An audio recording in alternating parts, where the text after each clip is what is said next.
Welcome to the TacMobility Officer Wellness Community, the place where real experts answer your questions and address the concerns that you have, while also breaking down the how-tos of major topics happening in law enforcement today.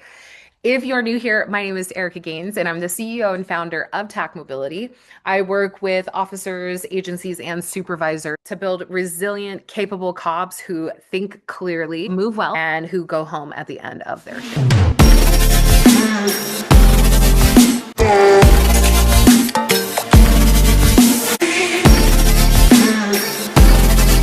Podcast, we are talking about police jiu-jitsu, which is taking the nation by storm. It has become way more popular. And in today's episode, we're going to talk about why calming control is actually a teachable skill, why tool-dependent cops escalate situations much faster. And then we're also going to talk about the risk and liability concerns that are out there. There's a lot of misinformation. We're going to address those things today. And then lastly, we're going to talk about how police jiu-jitsu can fill in some of the gaps when it comes to females in law enforcement. Ladies and gentlemen, welcome to the podcast. Jason Swartz, thank you so much for joining us today. Yeah, thank you for having me. I appreciate it. Jason and we go back a little bit.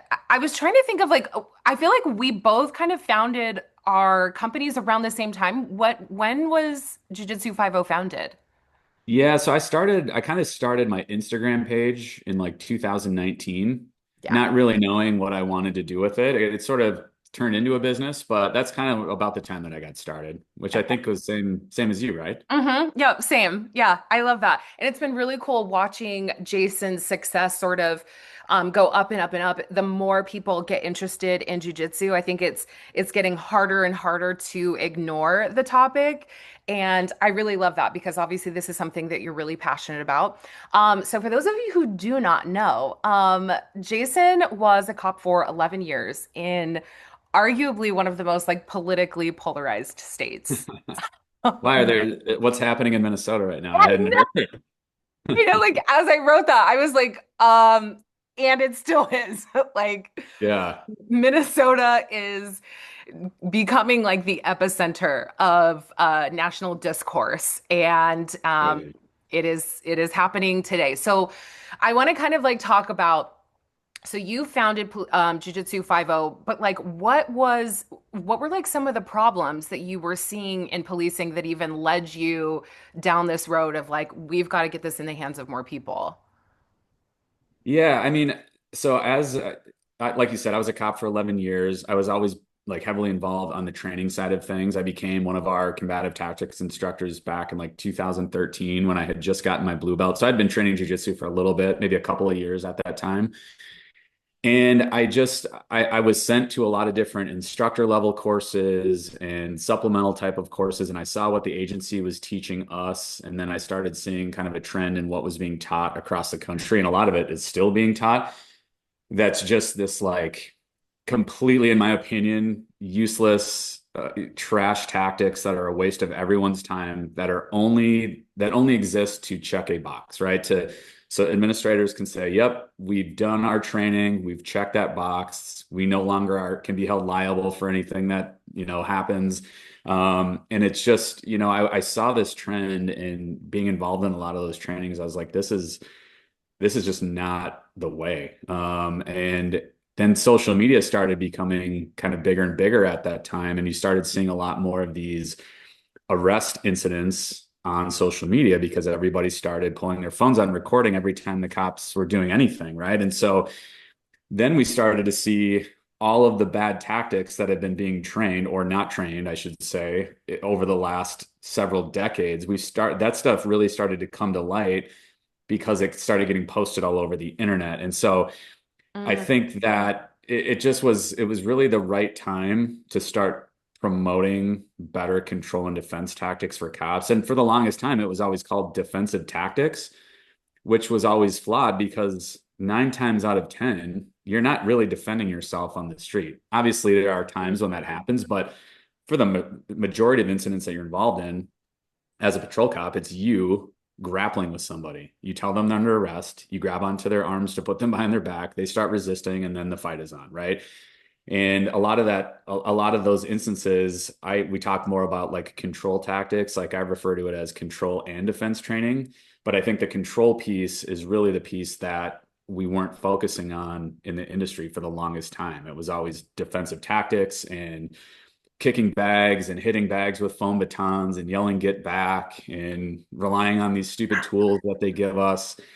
And I just, I knew there was a better way because I had been training jujitsu for a while. And just from that personal experience and from experience on the street, um, I was always a big believer in that jujitsu was like the closest thing to what we're doing most commonly in those arrest scenarios when someone is actively or passively resisting arrest. So that's really, that was my whole thought on it. That's why I started. Like you said, I'm really passionate about jiu-jitsu. I always have been from the day I started training. It was just something I fell in love with, and I knew it had a lot of benefits for cops outside of just knowing how to control people. And I know your company is all about wellness, and I just found that jiu-jitsu also had a lot of those impacts on me from training, for physical health, for mental health, for community, being around positive people.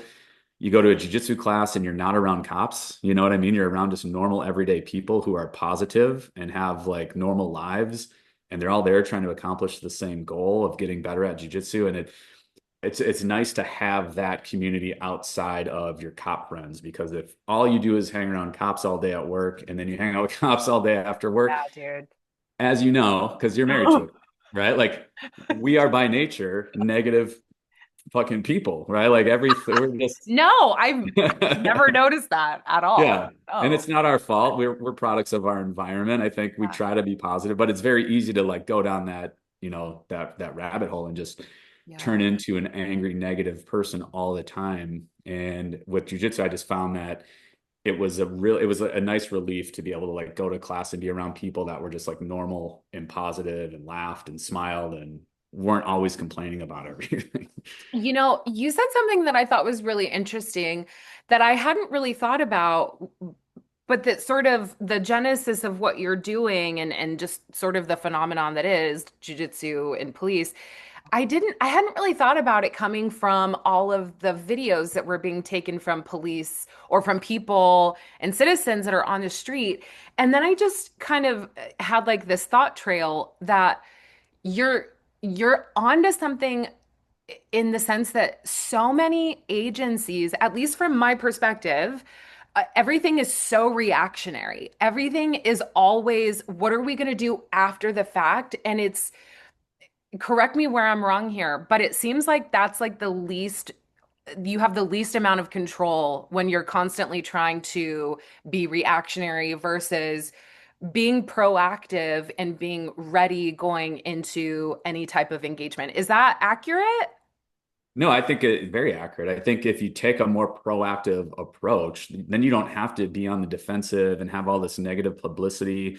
Because like bad PR is a big part of a lot of police agencies as well. It seems Yeah. like they're always on the defensive, and anytime you have a high profile incident, obviously that's going to get blown up and you're going to be having to try to defend it, even though you might have been in the wrong, right? But it's just like there's so many bad things that can come out of it. And I think if there was, if agencies were more proactive about training and were willing to invest the money in training, like I have a theory that if cops had a baseline knowledge of grappling tactics, I think you for sure would see a reduction in the unnecessary force that happens in a lot of these instances. You'd see a reduction in just use of force in general, because I think it would be cops would be a lot more confident in their abilities. It's easier to de-escalate situations when you know that you can fight. That's a real thing. You don't need to puff your chest out and scream at people and tell them that you're a badass, because you're confident in your abilities, right? And so I think you're just calmer in those situations. And so there's so many positive effects that would come out of it. And I think it would be a lot more boring to watch cops arresting people, And But people would maybe boring is like, good. Like boring right. is good. Like even on like the wellness side of things, it's you can consider yourself like healed when your life is a little bit boring. When there Right. isn't like all of this chaos and trauma and like drama that you're going through. Yeah. Calm is actually like a marker of success and safety. So I kind of want to talk about that idea of calm because I, one thing that I've noticed with law enforcement leadership is that it's really common to tell cops what they want them to achieve, like what they want the outcome to be, Hmm. without like reverse engineering the steps to achieve that outcome. So a lot of cops are hearing like the need to be calm under pressure, to be in control. Like where is where is that calm coming from? And like where do people think like how do people think that they're going to achieve that versus like where it actually comes from? Yeah, that's a good question. And like the whole topic of de-escalation has been a big hot button thing over the last 5+ years or whatever. And I think obviously people need to understand that de-escalation is like a two-way street, and both people have to want to de-escalate a situation in order for that to work. Like That's if valid. one person is adamant that they're not going to listen to the police no matter I'll what, and fight they you. hate us and whatever, like you're not going to de-escalate a lot of people. It's just no matter how much training you have, no matter what you say to the person, and I'm speaking from experience, like it just there are people out there that do not want to be de-escalated, and we're seeing it all over the internet right now, right? There's no talking to some people, there's no de-escalating some people. Um, so I do think that in those situations, you still have to have at least one party has to still want to de-escalate the situation and remain calm, because what I've found, obviously, like if you go to a situation and you're already at like a level 8, right? And you start yelling at somebody when you get onto a call, that person's going to respond however it is that you're responding, or they're more likely to respond. So if you're talking to somebody very calmly, they're much more likely to be calm. Again, not everybody. Some people are never going to be de-escalated, but there are still a lot of people where you show up and you can be sort of the calm one in the room, and calm the situation down. And we've all worked with those partners who like are like time bombs when they show up. You have everything calm down, and then that one partner shows up and like, what the fuck are we doing here? And then it like blows up again, right? Oh, That shit happens I've too. heard But my husband say this before, and it makes me so angry as a wife that yeah, like somebody can amp up a situation even if he has it under control. Like that's the liability to me. 100%. Well, and there's a lot going on with that. But one of the things I would say is, and my theory on this is, when you do have a level of training, and I talked about like the confidence that that brings, you go into those situations a lot more calm, and you're less likely to have to start to like scream at people and puff your chest out and peacock and tell everybody how much of a badass you are. I've yet to meet a really good fighter, whether it's jujitsu, MMA. I've trained with a lot of, I boxed back in the day. Like I've trained with a lot of legitimate good fighters. None of them are like that. None of them are egomaniacs. None of them puff their chest out or have to like tell you how badass they are. They know they're a badass. They don't have to tell everybody. And so they're also some of like the nicest, kindest people I've met. And again, it's not everybody. I'm sure there's other people out there that exist that are probably assholes or whatever. But Like who's that Gordon guy? are you talking about Gordon Ryan? Yeah. He's definitely, I've never met him. I know people that have met him and know him, and I don't know. He seems like actually a nice guy, but I've never met him before. I'm not going to say anything bad about him because I don't want him to murder me. You're like, no, come train. Yeah. Okay, so I really like the concept of officers gaining more confidence in their own abilities. So, like, why is it that officers who are more dependent on their tool belt, like, why are they more likely to like escalate faster than somebody that has that experience? Like, even when they don't want to, like, why is it that Yeah. that's like the go to the tool? Like, Well, I would say there's a couple of big things going on there. Number one is the training. That's what they've trained. So we hear all the time, like, you're not going to rise to the occasion, you're going to fall back to your level of training. And for most departments, your level of training is pull out your taser, shoot the guy in the red man suit, he falls over, scenario's over. So we become dependent and reliant upon these tools that we think are just going to naturally work because that's what we've trained. And in the scenario based training room, it's worked every time. And then you get on the street and you do it and it doesn't work. And you're like, oh shit, I don't have anything else to fall back on. The one thing that I've trained that has always worked in the training room, now I'm using it on the street and it's not working. Well, now what do I do? Right. So you don't rise to the level of the occasion, you fall back to your level of training. So that's a big one. And then the other one is fear. And whether or not cops want to admit this, you know, it is what it is, but it's okay to be scared on calls. It's okay to be scared if you're fighting someone that you have no idea who this person is and you're by yourself on the street Yeah. in full police gear and people are filming you.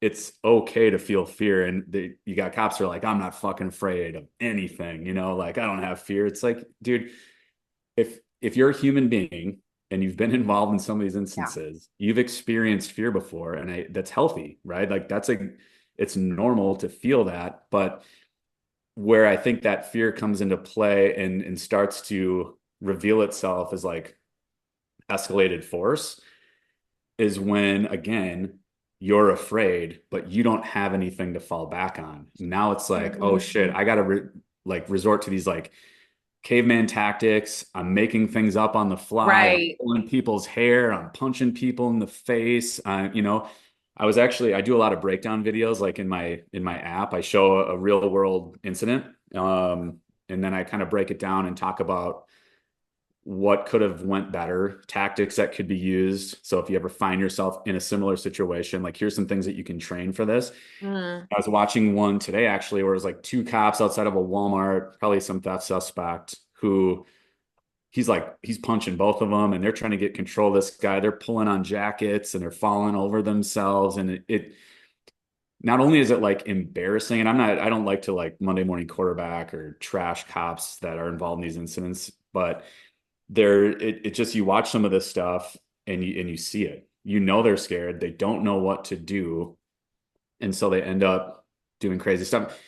And on an extreme spectrum, we see it in a lot of these high profile incidents that make nationwide or worldwide news, Yeah. where that cop involved in whatever incident was probably really scared, didn't have anything to fall back on, and you end up making crucial mistakes that can cost people their lives, can cost you your life or your job or whatever. And so I just think it's really important to have that level of training so you do have things to fall back on. So when you find yourself in these instances, you're not escalating it.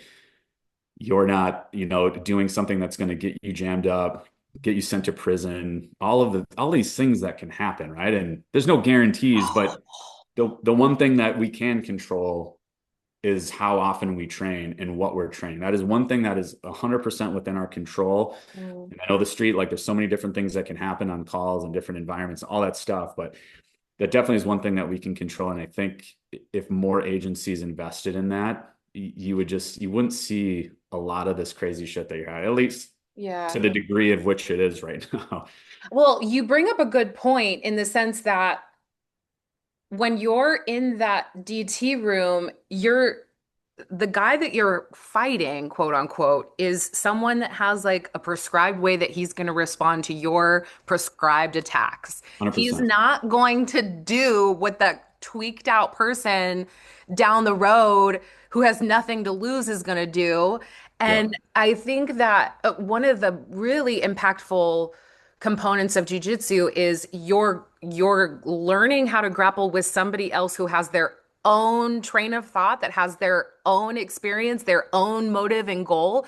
So like Yep. it's constantly responding to what's in front of you versus like, I have a script, don't deviate from the script. Oh fuck, we've deviated. Oh my God, what are we gonna do? And then things start to escalate. But then the other thing I think about is just from my limited experience on the mats is it's really this very like vulnerable process of taking that fear that you're talking about and learning how to transmute that into something that's workable. Because Mhm. like fear can't, like you said, like it's not a bad thing. It's meant to motivate us as human beings to secure safety and all the things. And it has the power to propel you in a completely different direction in a way that you might not be motivated if you didn't have that fear. So Yeah. like why do you think that so many people in the police world are so adverse to getting themselves in these scenarios where fear is like the loudest emotion that they feel?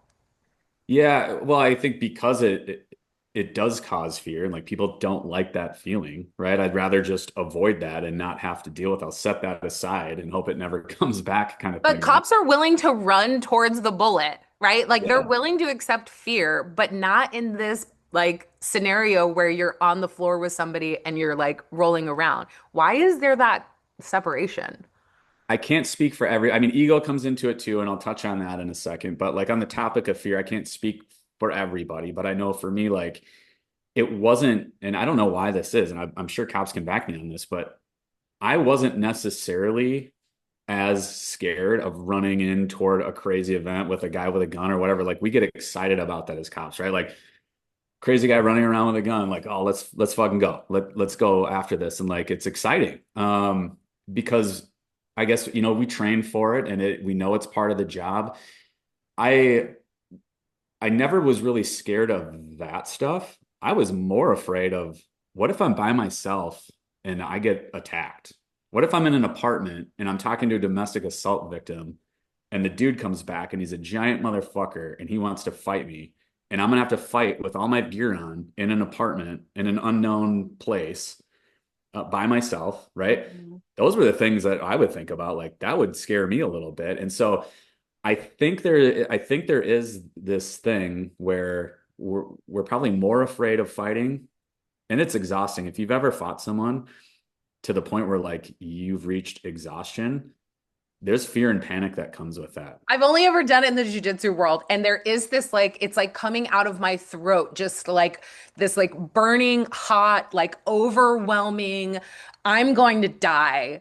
Yeah. I might be a Yeah. little dramatic, but that's the feeling that I'm just like, ah, Well, it's easy. Like it's panic. If you've ever been stuck in like mount from someone that's really good at mount or yeah. side control, and you feel like there's 4 minutes left on the clock and they're not even trying to submit me. They're just like cooking me in this top position and I can't get out. Like that's scary. Even though you know it's your partner and you can tap, you try to train your brain to not do that because if it happens to you on the street, there's no tapping and getting out and resetting, right? So you know I'm stuck here. I have to figure out how to get out of this position and that can be scary.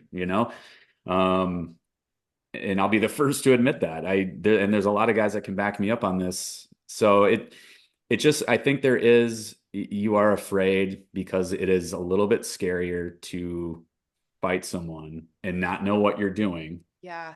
versus if I run into a situation with somebody with a gun, I know what I'm doing because we've we've trained this a lot. Because a lot of agencies they'll train that and like the scenarios usually go how you want it to go. Like, I was gonna say, I'm like, in all these scenarios that that you guys aren't afraid or that you're talking about, is it that you win in all of these scenarios versus like when you're fighting with someone, you could lose. yeah. Like there's stuff that you don't know. Yeah, I think there is something to that. And like you do shoot quite a bit. At least it depends on the agency that you work for. But like for us, we shot once a month, did outdoor shoots. We set up a lot of different scenarios. So we are very comfortable like handling situations where firearms were involved, like that it just wasn't as scary. But when you don't have a lot of training in actual fighting, if your only training is like hitting a guy in a red man suit with a foam baton and he goes down, that's not a fight. That's not realistic. If you're using an inert taser or inert OC against a bad guy, right? In the scenario room, and then they comply. Well, that's not realistic because never once in the history of my experience anyway have I like pulled out a taser OC and they were like, oh, okay, I give up. You almost always deploy it.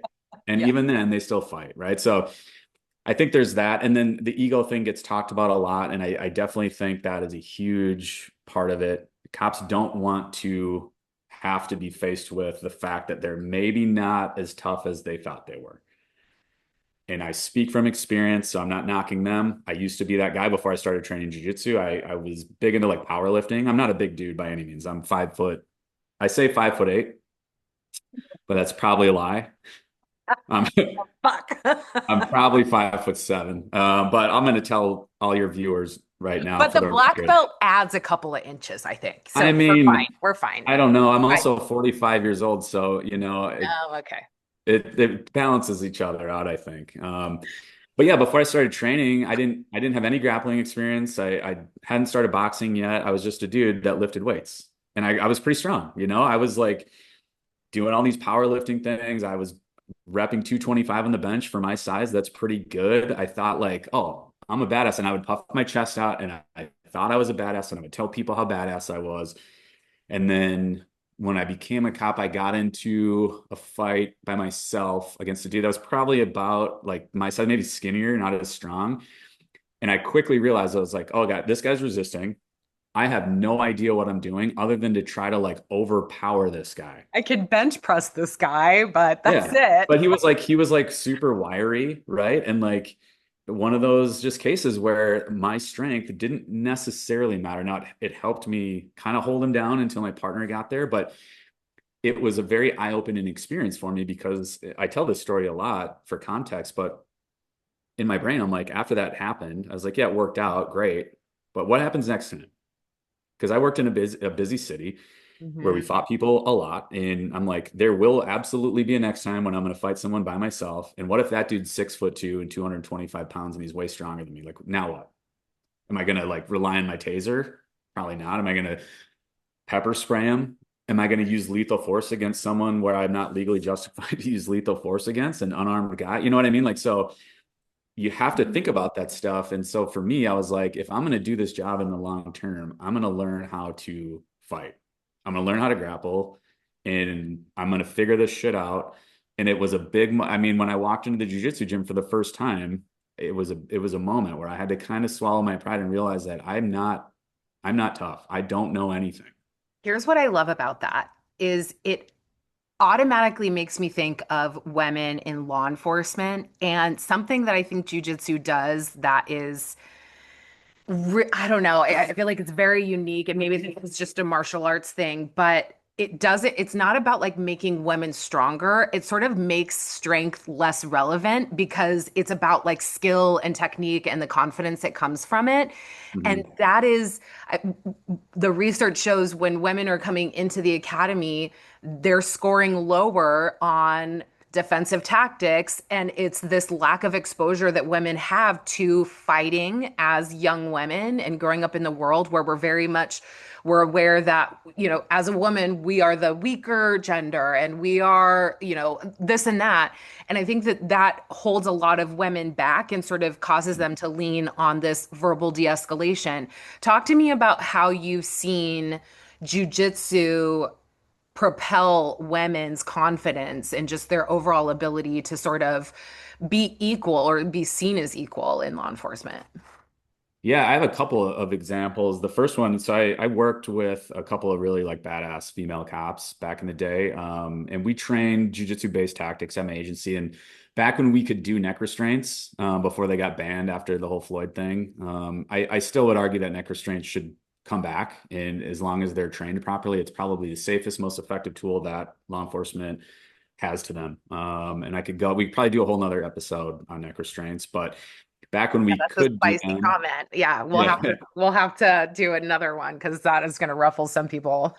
It's honestly, it's training and it's education, and there's going to be people that aren't going to agree with it no matter what, and they won't want to take the time to go through the training or be educated on the topic. But as someone who's done them, who's used them, who's never had a problem with them, the agency I worked for, we never had an issue with them. We used them all the time when they were legal to do so, and it was the quickest, most efficient way to end fights. And we never had one significant injury that occurred anytime that we used those. So, and where I thought that was like a big or like a helpful tool, especially for female officers, is that they were able to take someone's back, render that person a male, take that person's back, render them unconscious, get them in handcuffs, and walk away.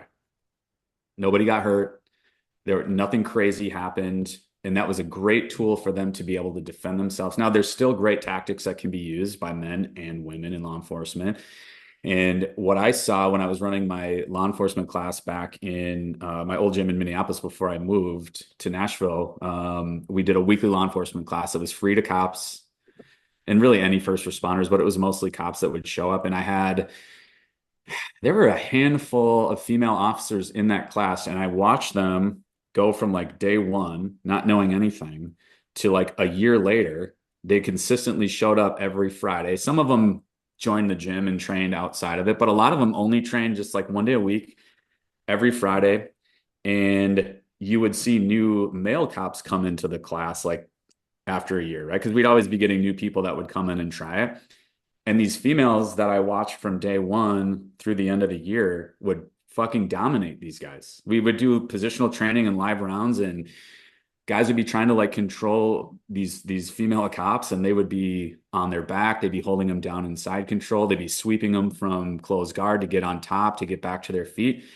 And it was just like it was a real testament to this stuff works. And if they're able to do this on the street to protect themselves, protect their partners, keep themselves safe, like that's what it's all about. And I know a lot of people will make arguments like females shouldn't be cops and they're weak and they're going to get their ass kicked, but that's just it.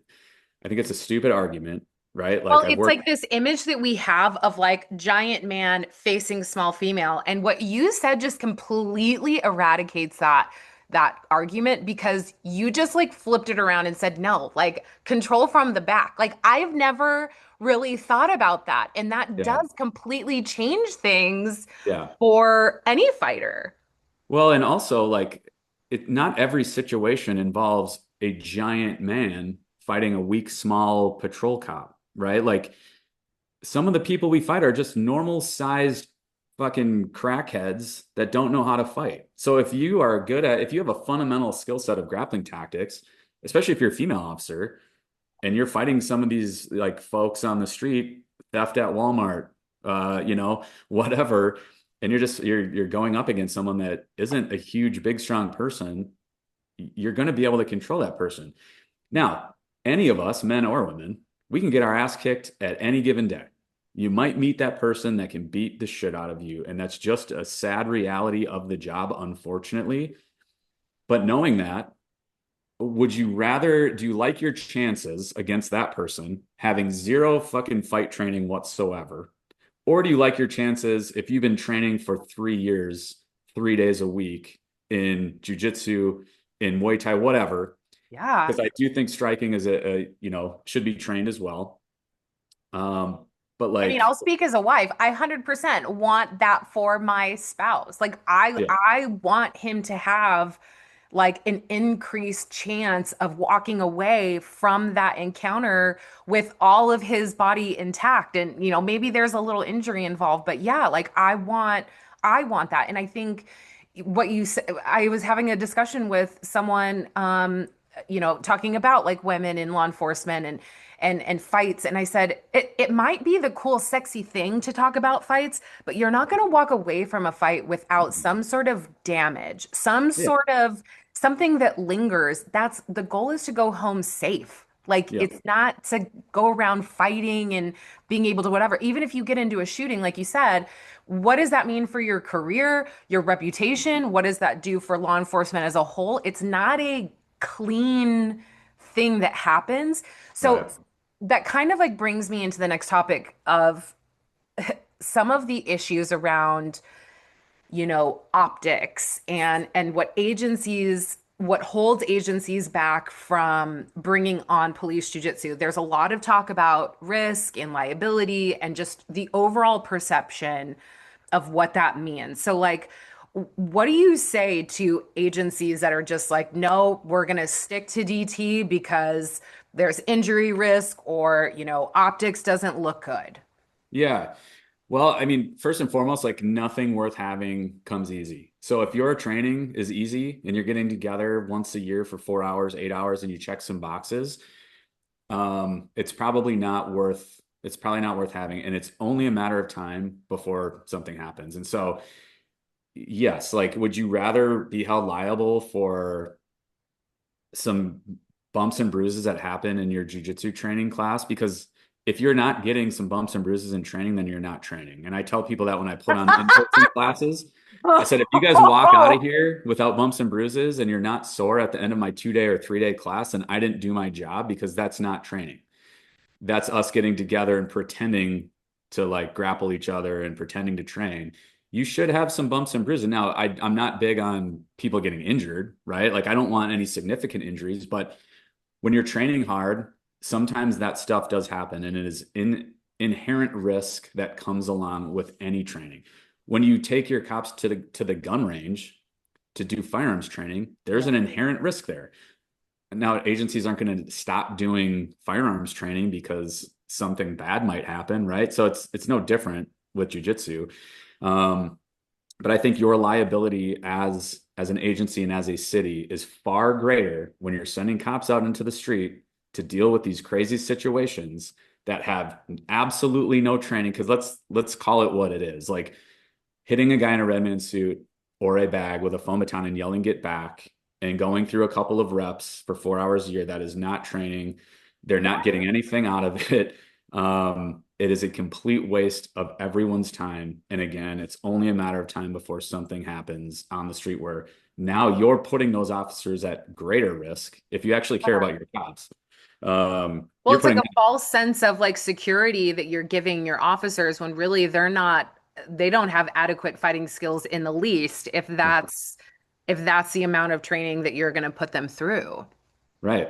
And it's not even so much like, like, because you work with guys that are badass, right? Like big, strong dudes that probably can handle themselves in most situations.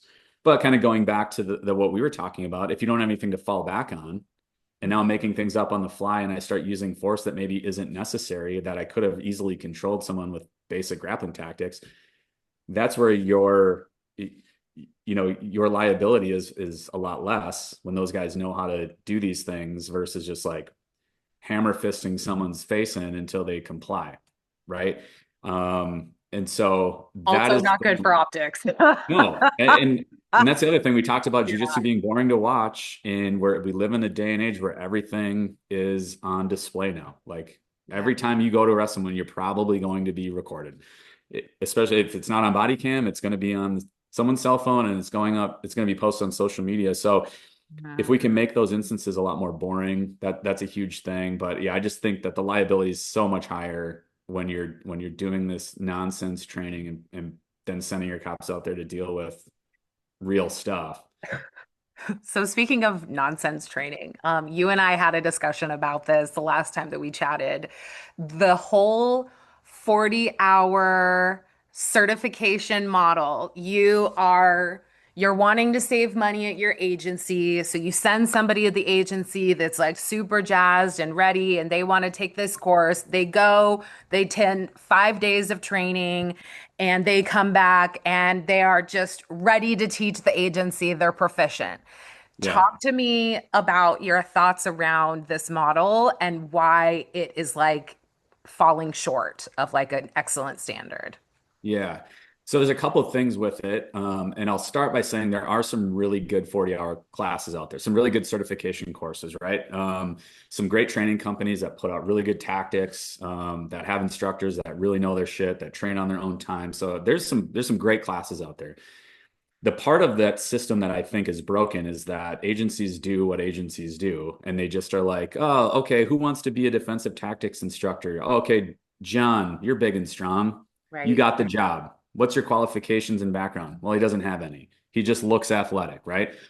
Or, hey, we've we really want to give this person some type of added responsibility at the agency. They've been working hard, so we're going to make them a DT instructor. They put in for it, sure. So you send someone or a couple of folks from your agency that have absolutely no training whatsoever, never grappled a day in their life, never been punched in the face, don't have any training. You send them to a 5 day, 40-hour class. They learn some techniques. They're expected to then come back to the agency to teach their peers these techniques and tactics without any training whatsoever.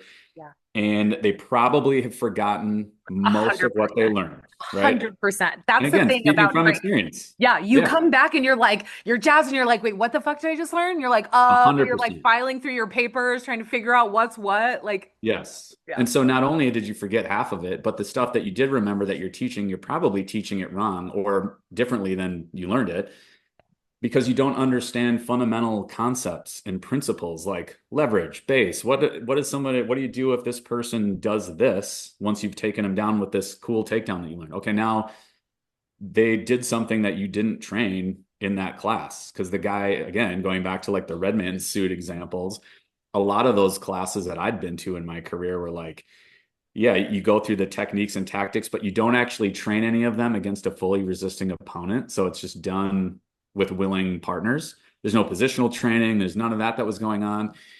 And so when you lack those elements, it's not pressure tested. And again, it cycles back to that just kind of a waste of everyone's time. And then there's also not a lot of focus I've found in at least the classes that I've been to and some of the ones I've seen out there. There's not a lot of focus on how to be a good instructor. A lot of it's just like, hey, here's our cool tactics. But how do you actually teach that stuff back to people? And that teaching is an art in and of itself. And I Yeah. think the folks that train on their own time, you kind of pick up on how to teach just from your instructor or instructors by taking class. You understand how, like, oh, okay, there's these little details. Here's some modifications that you can make to this. And, I credit some of the guys that I've trained under for the longest time. I kind of learned how to be an instructor from them. Obviously, I've done some things on my own time as well, but it just there's a little bit of a lack of that part of it. So I understand why agencies get involved in these 5-day, 40-hour classes, but again, it's because it's easy. It's simple for me as a police department to Hmm. send whoever to this class and come back with their paper certificate. We check that box. We've done our DT. We can, wash our hands of it until 2 years from now when they're supposed to go back to do like the recertification. So it's not a good system. Well, Cops need to train on their own time. when we're talking about, you know, liability, I think that that's an excellent opportunity for liability to sneak in because there's so much knowledge base that someone needs to have in order to be at a point where they can teach because teaching requires discussion and questions and what about Yeah. this? And like you said, modifications. And without that knowledge, someone's either going to say they don't know, which probably doesn't happen a lot because ego, or Yeah. they're going to give some answer that's totally incorrect. And that's where I think a lot of liabilities can come in any world. I've experienced that on my side of things. I do a training and then I have people that are like, hey, when's the trainer? I'm like, there's not one. I don't Yeah. have to, you don't, if you're just a regular Joe Schmo and this is interesting to you, I love that. But that doesn't necessarily mean that you have all of like the foundational like knowledge that it takes to go teach someone. I've been doing this for 10 years. So like there's a lot of experience and a lot of failure in there that Yeah. creates a good teacher. So what you're saying to me that I hear is like just this frequency really, really matters. So talk to me about you're doing something that I haven't seen any certification company do, which is you have a year-long mentorship program. It's your online certification program. So tell us a little bit about what that is, why you chose to do this for blue belts or higher versus like the average person that's interested. Like, talk about that. Yeah. Yeah. So going back to like, I saw that the system, I thought it was broken and I knew it could be done better. And so my whole business model has always been look at what everyone else is doing and then do something completely different, like do the exact opposite because what's been going on for the longest time, just I don't think has been a good model and it hasn't been working. And so I really wanted to promote better training and I wanted to make sure that because been getting questions a lot like, hey, do you do any instructor certification classes? And I thought about it for a long time. And for the longest time, I didn't want to do them because of the 5-day, 40-hour class. I just thought it was a broken system and I didn't want to participate or put my name on that. But then I had a thought. I was like, well, what if I certified people that actually train? Because my whole mission of my company is to get cops to train jujitsu, right? I'm promoting jujitsu in law enforcement. So what if I promoted those guys and gals and I celebrated the fact that they're the ones actually putting in time, training on their own time, 3, 4, 5 days a week. They've been doing it now. If you're a blue belt, they've probably been training consistently for at least a couple of years. And so those people, in my opinion, are going to be way more qualified to teach fundamental grappling tactics to their agency or to whoever than somebody that has only attended a 5 day, 40-hour class, right? So I thought about the blue belt requirement as being one thing that I wanted to be a part of my instructor certification, to ensure that anybody I give a certificate to is actually qualified to teach. That was a big thing. And then you mentioned the word mentorship. So that was another big thing I thought was missing in a lot of the 5 day, 40-hour class. Like you might go to a class and you learn from the instructor. You don't see that person again for at least 2 years, if ever, right? Like you don't hear from them. You don't, they're not in touch with you. They're Yeah. on to the next class to try to make more money and Unless whatever. you sign up for another like certification, you're out there on your own and Right. YouTube. Right. Yeah, so my whole thing was like, if I certify you, I want to be a resource, right? Like I train on my own time still to this day. I'm a jiu-jitsu black belt. I love jiu-jitsu. I love helping and teaching others things that I've learned that can hopefully help them. And so I really wanted to build in a component where I'm available to you throughout the whole year of your certification for anything that you might need. So if you need help writing a lesson plan for your upcoming DT training, if you need some drills to put together, if you're not sure how to structure your training, because that's a big thing, right? Like, hey, here's all these techniques. Okay, how do we use them? You can hit me up and I'll put together a whole plan for you. If you have questions on like any of the techniques in our video curriculum, you can reach out to me directly. I can help answer those questions. Then I built a private online community. So all of the instructors, the Jiu Jitsu Five-O instructors have access to it where I post like training incident videos, other insightful info, just a way to connect with everybody and allow them to connect with one another to build more of like a training community versus just like, hey, these people are certified in like my system. Look how cool I am. I want to actually train people and like get them the most value for their time and for their money. And no one was doing it online. I think the Gracies were a long time ago for like their Gracie Combatives program, maybe. But the online thing was never an option in the police world.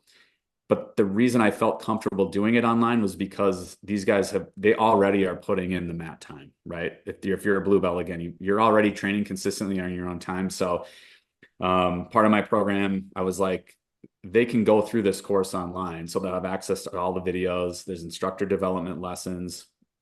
And then I have them upload a belt rank verification form that's signed by their jiu-jitsu instructor. So I can verify, okay, they train at a legit gym. Yes, they show up and they're training on their own time.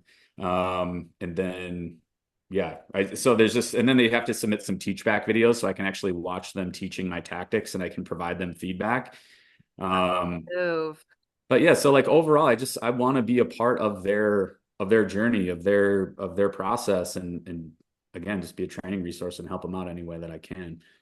I think that what you've created is really incredible because, I kind of keep talking about liability, but there is so much, from like the supervisor side of things, the hesitation or the fear that they might have around this. What your program does is it creates like this use of force, like defensibility by having like a structured program where you have all of these, you know, um, boundaries in place to make sure that the people that are teaching are qualified and it's structured. That actually can help agencies when it comes to use of force decisions. Like, talk about like how this gives an agency a little bit more confidence when they are, being publicly critiqued. Yeah, so I think that's where, you can use me as a resource to reach out and like if you need help articulating things that your instructors learned through the course and how they were applied, how they were used.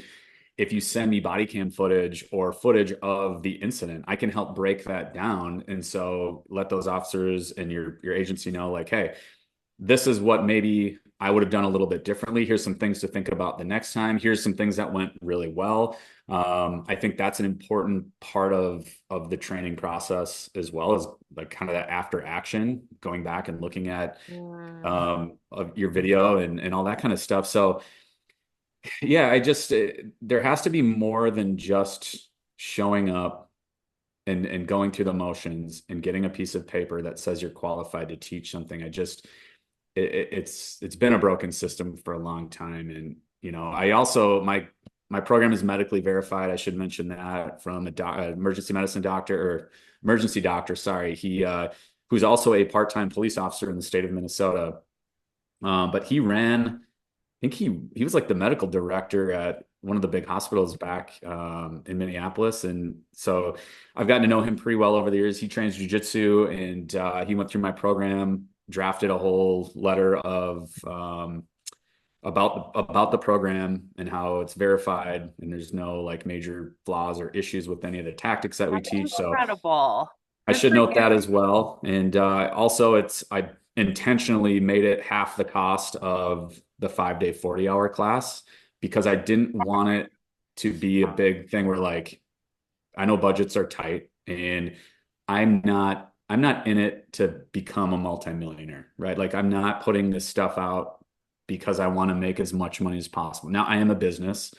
Businesses like to make money. I'm not against making money, but that's not the sole reason why I do it. And so I wanted that barrier to entry to be pretty easy. And so it's half the cost. It's a year-long certification, and then the recertification, you'll just continue to get access to the platform and to the community, and I'll update tactics, and I'm putting out breakdown videos and stuff in there too, like more training videos. So it's not just a static course. I like to add content to it because again, I just think that helps everybody out. So the research fee is only half of what your initial fee is. So it's $500 for the course, and then it's $250 every year thereafter. So it's pretty affordable and it's easy. All cops really need to do is just keep training on their own time, and that's about it. So it's been going pretty well. Hopefully, we'll get more people on board. If you're a blue belt instructor or above, I don't know why you wouldn't do it. I'm not just saying that because it's my product or my business, but I really feel like your certification as someone who trains on their own time should not be the same as someone who doesn't have any training. Like those Facts. people are different. Yeah. I think that that's such a good point. And there's something that you said when we first started our conversation.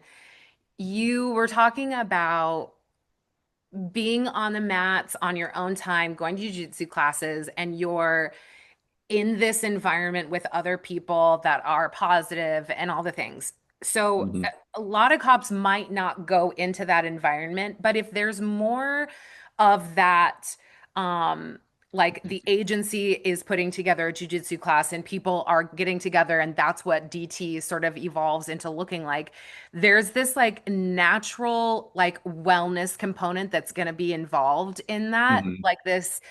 I mean, I'm so dramatic and I am like a romantic. So, like, when I watch guys grappling, it brings me so much joy in the sense that where else are a bunch of people who are typically leading with this very like macho kind of personality, where else are they going to be in these kind of like vulnerable body positions? Maybe you're in between some guy's leg, or you have your legs wrapped around someone else, or someone's Yeah. putting pressure on you.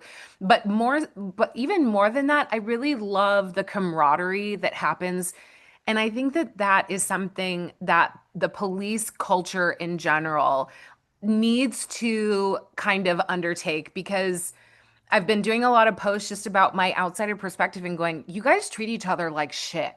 Oh, You dude, guys yeah. are 100%. so terrible to one another. The gossiping is just, it makes my heart feel a little bit sad because it's like you have this us versus them mentality outside of the department, but then it's the Mhm. exact same on the inside. So I kind Yeah. of want you to speak about like how twofold. One, how do you think that jujitsu is going to transform the police culture and its closeness? And then how do you think that consistent grappling is going to what do you think it's going to do for an officer's career, or even like their body like their health longevity over the course of 20, 30 years? Yeah, those are all really good questions, and I'm glad that you brought that up because that is a real thing, right? Like cops are in large part, not everywhere, but are assholes to each other, right? Like it's like a lot of agencies is like working at a middle school or a high school where it's like clicky and everyone's talking behind your back, and it shouldn't be that way because we're all grown ass adults, but unfortunately, it is a thing. And I think what happens through grappling and jujitsu, especially, is that there is like a real camaraderie that happens. There's like this mutual respect that starts to happen between two people. And from like a jujitsu gym, where I think it's really interesting is like people that you might not ever talk to outside of work. Like politically opposite, like Yeah. religious opposites, like just people that you would never get a chance to get that close to. Right. Yeah. And then you end up like you go and do a bunch of hard rounds with them in training and you do that over and over for months and you kind of get to know this person and maybe you don't necessarily agree with them on a lot of things, but there is like this mutual respect and kind of almost like a friendship that comes out of that. And Mhm. I think that's like it's real. It's not forced. It's not fake. Now, you're not going to love everybody that you train with it, but in my experience, jujitsu gyms are far less gossipy and clicky than police departments are. And it's funny, there's a thing, I mean, diversity training is a big thing in the policing world too, right? That came up many years ago and it's still, I'm assuming is still a big thing. And I've always said this, like, you could get more diversity training by spending a year just going to jujitsu class than you could going to any PowerPoint lecture, whatever, because you are going to train with people from different races, religions, sexual orientations. There's just it's a diverse group of people at the gym. But again, they're all there to accomplish the same thing. They all just want to get better at jujitsu. And so no one is like treating each other like shit or being assholes to each other. Yeah. You train hard, you sweat with them, you kick each other's ass, and there's Yeah. just something Like the cool that code of comes on. ethics, I think is Yeah. like just, yeah, like the respect level of like even like putting your shoes on the mat or like what you do when you get on the mat, like these rules and structure, which I think is really appealing to people who are in law enforcement who do really appreciate a structured Yeah. environment. Yeah. Okay. So I put together some rapid fire questions to wrap up our conversation. Don't think too hard into these. Are you ready? I think so. Okay. I'm a little scared to be honest. I won't put you in the hot seat.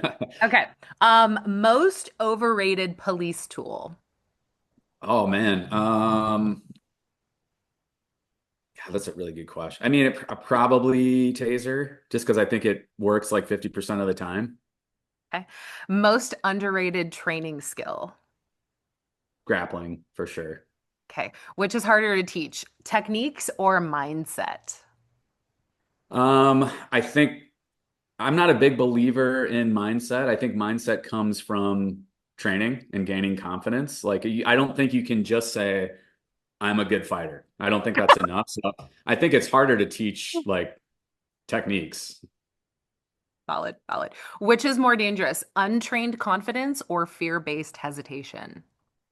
I'm gonna say probably untrained confidence. Because Mm, fear-based hesitation might actually like prevent you from doing crazy shit and maybe like fight or flight kicks in a little bit. yeah, So yeah, I like that. Which should people train more, striking or grappling? as cops grappling, because that's 98% of what you're doing. But I will say once you get good at jujitsu, like not good at jujitsu, but once you've started training for like maybe a year or two, like add some Muay Thai. Striking's great.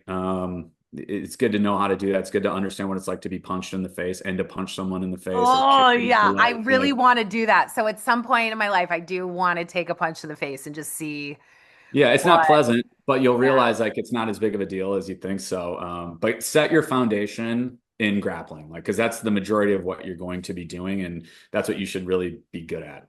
Okay. Best rank to start teaching jujitsu to. Just like jujitsu in general. Yes. What police rank is the best to teach it to? Or you're talking about like administratively, like if you're like a sergeant, lieutenant, whatever. I don't think you have to have rank. I think you just need to, whoever's teaching it needs to train on their own time. Like they should have some level of grappling. So whether or not they were like a collegiate wrestler or they're a jiu-jitsu white belt, even those guys are going to be better trained to teach grappling than someone just because they're a sergeant or a lieutenant or whatever, right? Okay. Last question. I want you to finish this sentence. A calm officer is effective because He's confident. Yeah. I love it. Confidence breeds calmness and vice versa, in my opinion. That's the kind of loop that you want to be in, and not that OODA loop of just fuckery where you're just grasping at straws.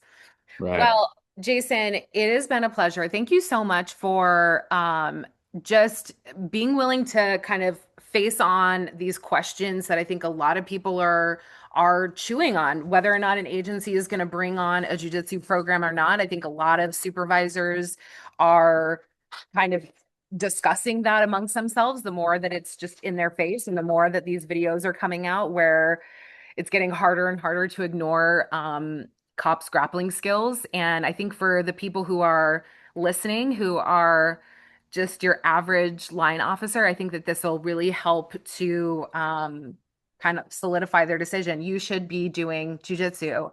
Yeah, And for all of you TacMobility lifetime members, Jason is giving you guys a discount on his program, a for fatty sure. discount. Yeah. Yeah. So if you want to subscribe to my online academy, you can get content on your computer or our mobile app that's in the app stores. It starts at $9.99 a month. And basically, there is everything that you would need to learn for the street. So control tactics, defense tactics. I also talk about a lot of common problems, such as like someone doesn't want to give you their arms when they're in prone. We have solutions for a lot of those types of situations. So that's a really good resource. And if you want to subscribe, happy to give you 50% off to our premium monthly memberships on that. So it's normally 20 bucks a month for our premium memberships. Cut that in half. And then if you want to sign up or enroll, if you're a blue belt or higher and you want to enroll in our instructor certification program, I can also give you a $50 discount on that enrollment. So that would be for 450 bucks for the year certification. That's incredible. That is Yeah. incredible. Like he mentioned, guys, he is kind of turning this whole 40-hour certification model on its head and he's not fucking around. Jason, thank you so much. It is much appreciated. I will post all of Jason's contact information, how you can get in touch with him and his program in the description. But thank you again. You are the best. Yeah, this was fun. Thanks for having me. You're welcome.